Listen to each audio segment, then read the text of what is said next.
We humans, we live in spaces. Before we started this company, we were actually in online advertising and online analytics. And believe me, we were over-obsessing by every single click, by every single multi-touch on an iPhone, how to optimize every step of the way. But then it suddenly struck me, do we as humans live in cell phones? I believe we don't. I believe that that we live in actually two worlds. First world is being perceived by our eyes. So it's everything what you see around you. But there is another world, hidden behind how. So first world is the world of what. So what do my eyes see? But the world of how is much more interesting. So this other world is really, really harder to uncover, because this world is uncovering how the different things work together and create a whole. And that's Monolith. This is what we do. We are entangling this world of how actual spaces drive human behavior. And that world is much more fascinating than the world of art, which is only being put in front of your eyes. Last year, I was really struck by this notion of that we are not living in cell phones, and so many agencies are spending so much time in optimizing this small screen. So I decided to tour the world and to see where could we find spaces who are not diminishing our thinking, but who are inspiring us. So I decided to go to New York. And in New York, first thing I did, I went to a museum. So that's one of the spaces where we humans spend our parts of our life. When you think about it, we spend most of our time at home, in offices. Unfortunately, some of us spend time in hospitals. But also, when we are little, we go to kindergarten, then we go to school. Who is optimizing these spaces? Of course, this talk today will be dedicated to how do we optimize shops, but I'm inspiring you to think a little bit bigger, to think that what we are doing actually today goes beyond, are we going to sell one more shoe, or are we going to sell one more shirt? We are actually changing how spaces are being designed. And I'm going to show you a few examples which are going to be fascinating for you. To get back to the New York story, first I visited the Museum of Modern Art. And actually, I discovered that space is not optimized at all. First of all, I've been waiting 35 minutes in a line to get a meal.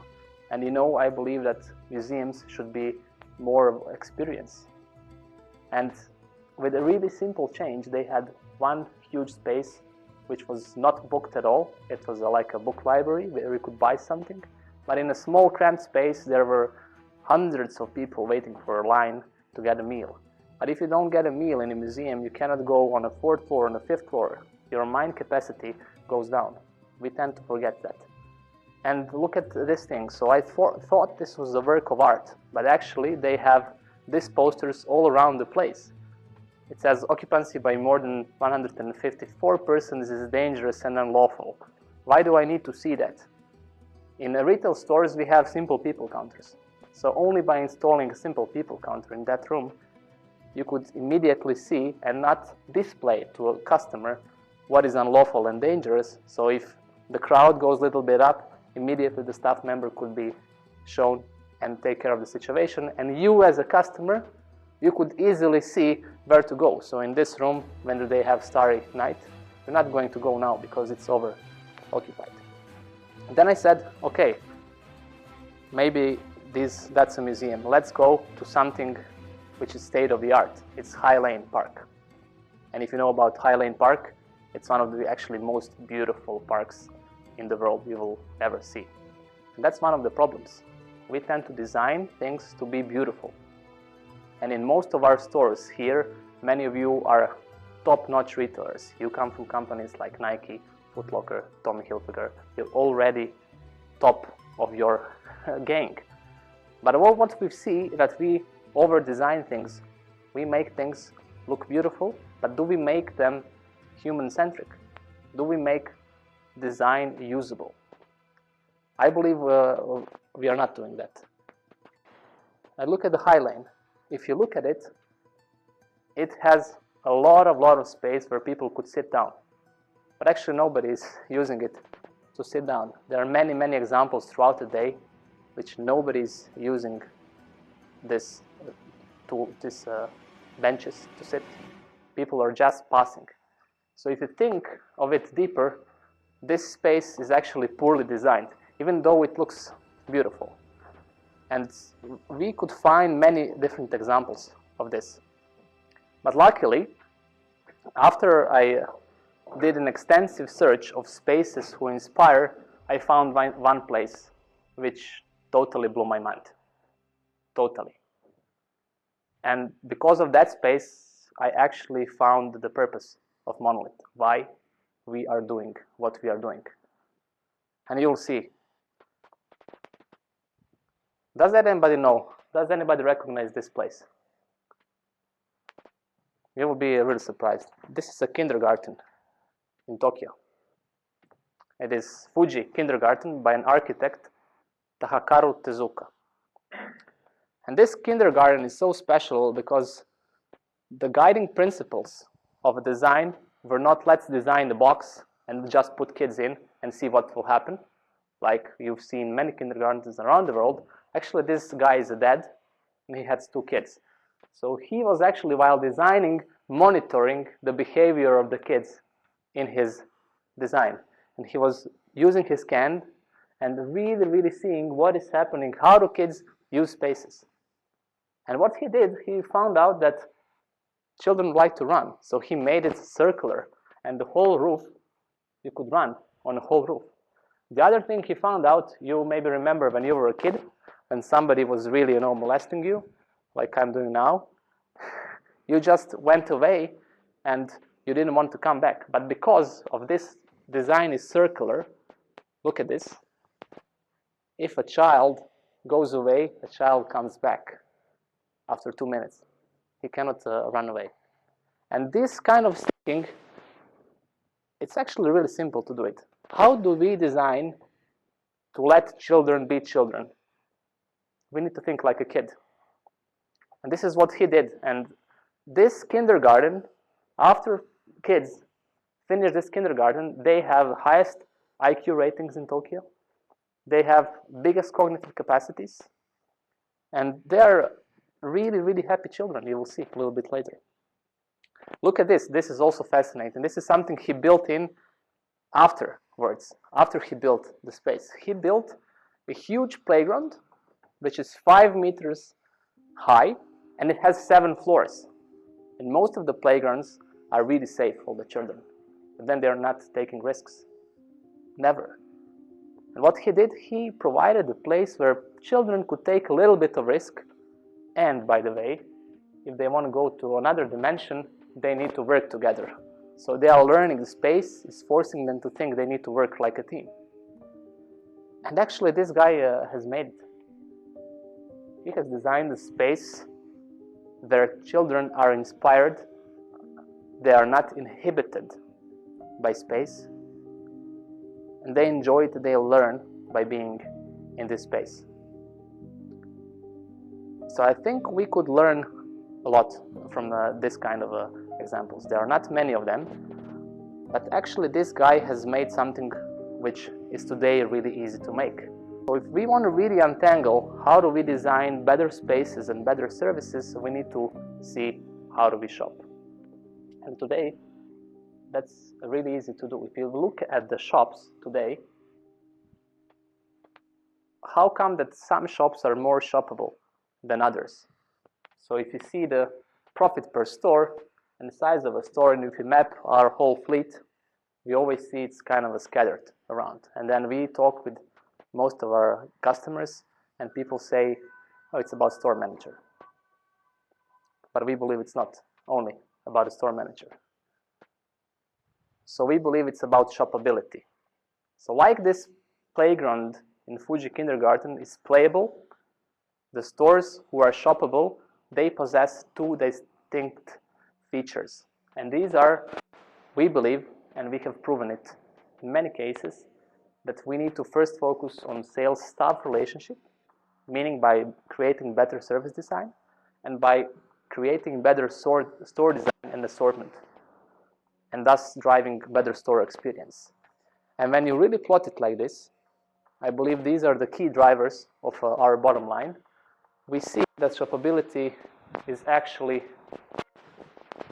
the moment when we have perfect service design and perfect store experience. At that moment, our stores are shoppable. So that means we are driving retention, repeat sales, and positive image.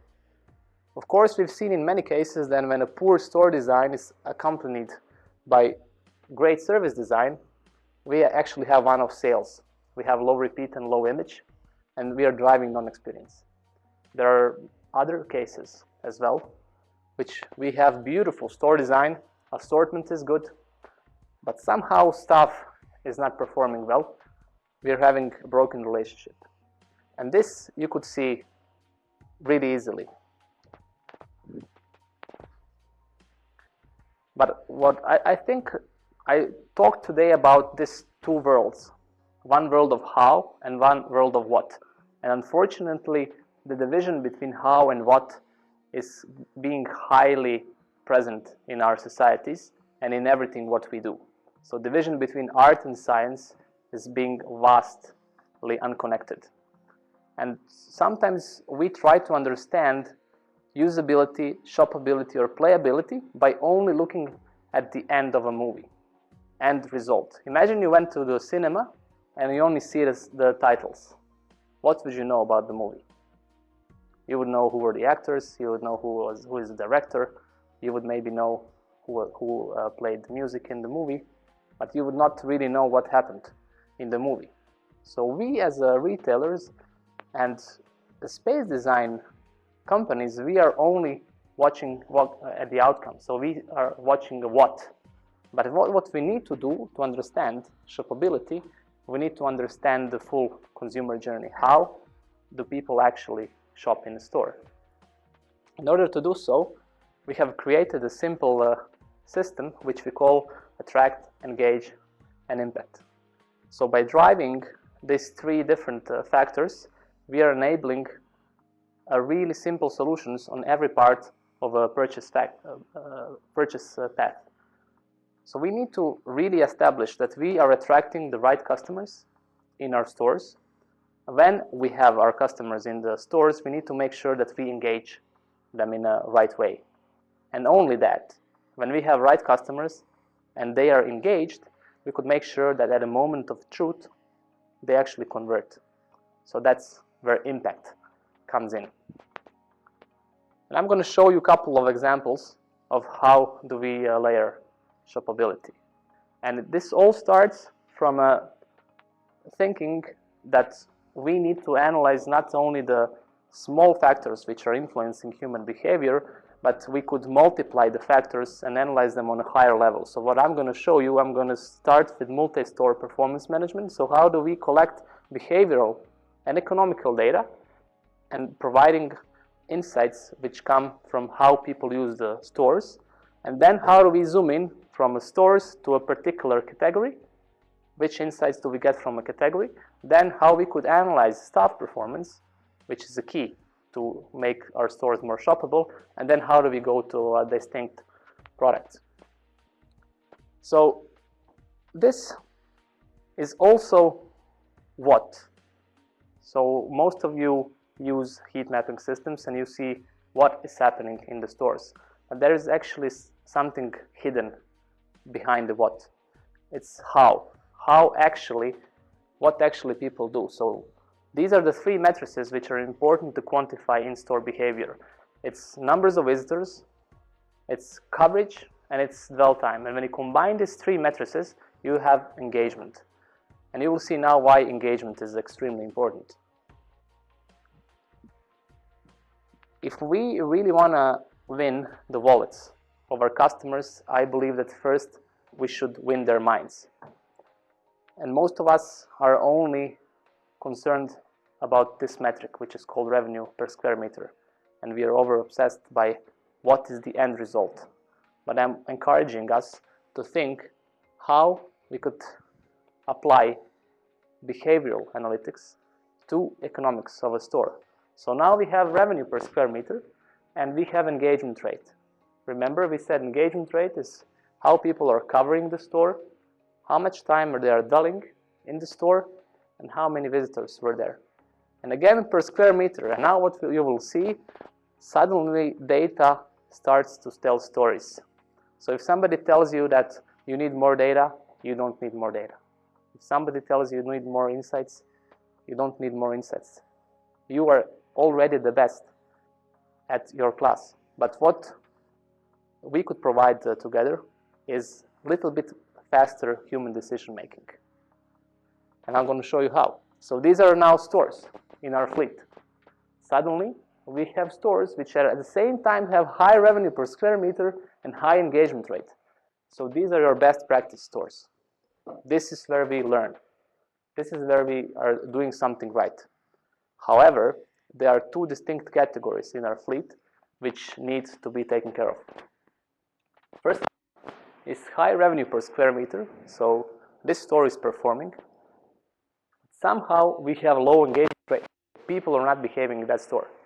That probably means that these stores have huge potential because they are working. If we would just encourage people to engage more in that store, we would move these stores from left to right. And then, meaning even increasing the revenue. And look at this quadrant. This is a really interesting quadrant. We have high engagement rate in that store, but somehow it's not converting to revenue. So what is this telling us? Either the staff relationship is not good, so we should apply staff relationship and concentrate it on that stores. Or maybe it's assortment in that stores.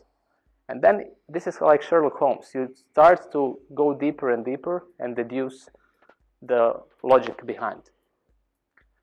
And then the beauty of it is when we now are zoomed out in our whole fleet, we go deep. We now go inside.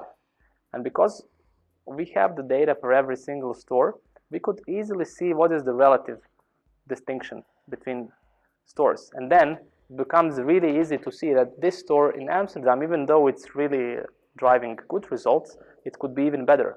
But unfortunately, the duration of people is a little bit smaller than in other stores. So then we know what we need to perfect in that store. Then we go to a layout optimization. You have two different categories, and normally we fight over two different categories by who has bigger revenue per square meter. But there is a hidden world behind it. What is the coverage? And what is the dwell time of that category? So the same guiding principle as we have for multi-stores, we could also use it, the data we have for original decision making in categories as well. So here we have high revenue per square meter, low engagement. We need to change the layout. We have even more to come here. So mostly, and you will see, I think, this in the next presentation, how this is also being used at the Geneva Car Show with Jaguar. How you could decide which categories to expand only by looking at the data. And then we go even deeper. So most of us have conversion rate as a factor which we look at it in almost every day in the store. And that's also end credits of a movie. What is prerequisite for getting a conversion? And most of us know, we are shoppers too. When you spend more time in a store, so the average dwell time goes up, there's a higher probability that you will actually buy something. You know this when you're in a store. So there is a correlation between conversion rate of a store and the dwell time. And normally it's like this. But what happens is that some stores, at the same time, relatively speaking to each other, they have an average dwell time which is higher, but lower conversion. This is how we know that in these stores, staff didn't use the opportunity.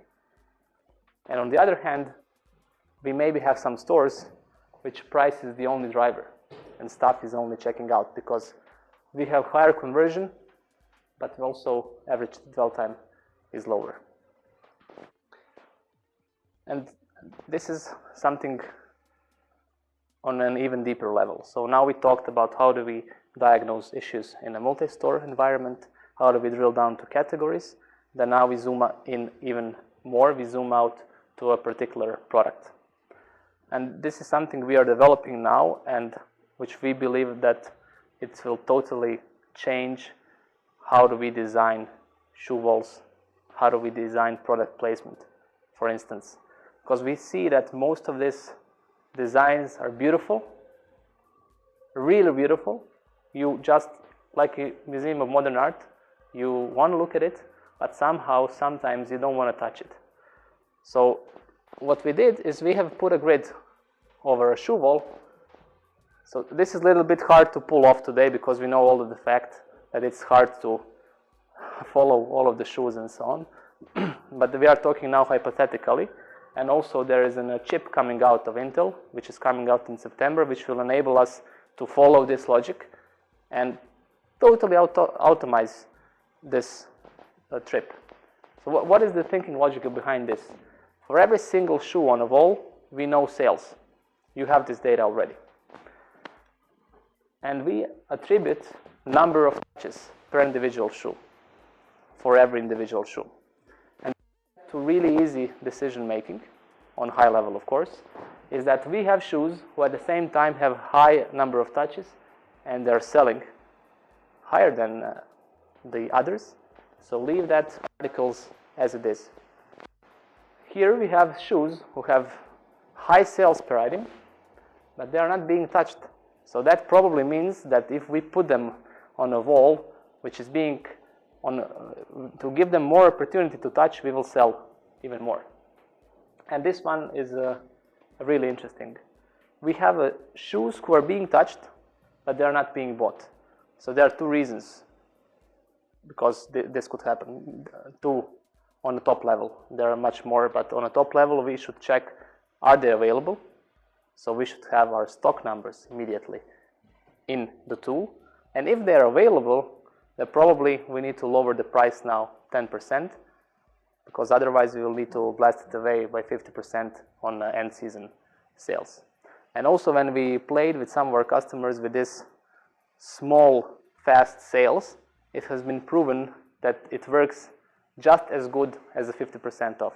So we actually are losing here 40% of our margin. So now I've shown you how to increase shoppability from shelves to a fleet. But I want to come back at the end of the story to learnings from Fuji kindergarten. So if you see how the designer came to a really simple conclusion. So he has found out that the context of the space is actually driving the behavior.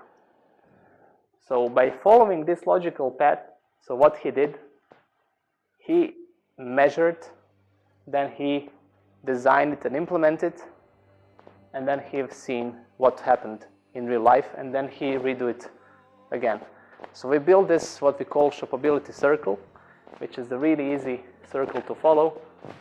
We start as attracting customers, engaging with them, and then getting the product impact and staff impact, and then we evaluate. We evaluate what we have done, and by evaluating shoppability, we have improved shoppability decisions. And then we have new store design and service implementation, and then we put it on again. And then again we have attract, engage, and impact. And I really want to leave you with only one thing, because on these kind of events, people tend to forget everything. But if you will only remember one thing, I would like you to remember this notion that shoppers are humans too. Thank you.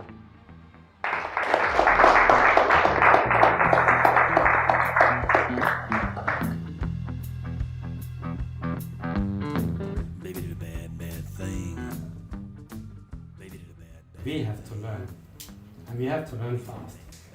We are talking about the web as a competitor.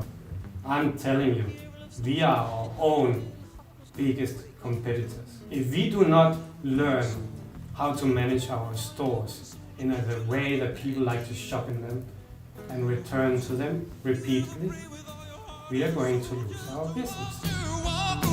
yeah.